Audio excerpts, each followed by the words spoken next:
This interview is going to be broadcast as the first session in the Australian Vet Conference. What are your opinion in all these, not only just the event, but all the different conferences that the vet sector is organising, and will be your message to people that will participate in this conference for 2 days?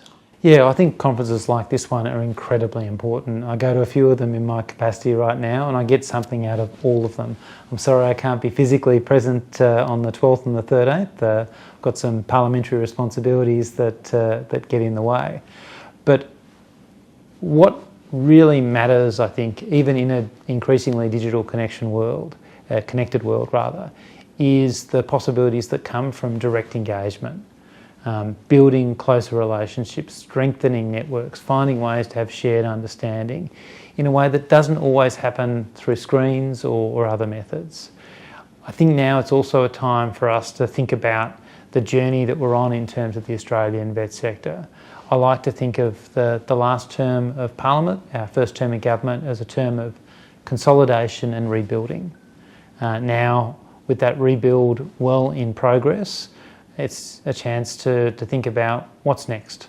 The government obviously has plans, but obviously we want to be good at listening to the voices of the sector, the diversity across Australia, the diversity of providers, the diversity of students, to make sure that we are building a system that's fit for purpose and which is also consistent with our aspirations for that critical parity of esteem between those two tertiary pathways and making them connect much better to one another. With regard to the National Skills Agreement, it's been around 2 years since it's been signed. What milestones have been already achieved, and what is your assessment to date?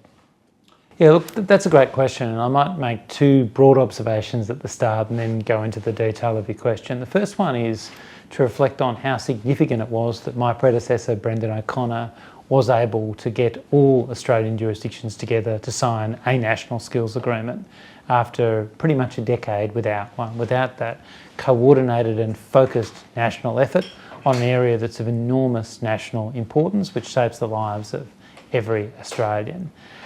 So I don't think we should pass over that lightly.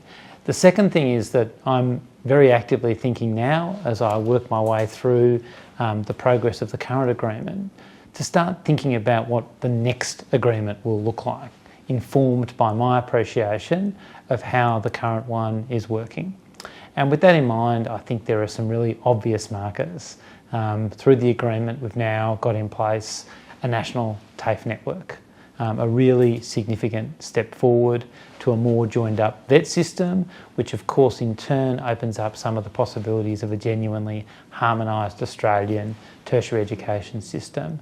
We now have 16 TAFE Centres of Excellence up and running.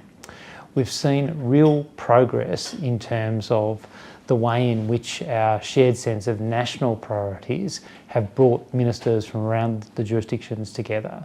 So I think we're making a real contribution through the mechanisms in the agreement and through, of course, some of the related mechanisms the government has in place. It's very pleasing to me to see Jobs and Skills Australia demonstrate that occupations in shortage are consistently coming down. That's got a lot to do with the focus the National Skills Agreement has enabled us to apply to this challenge.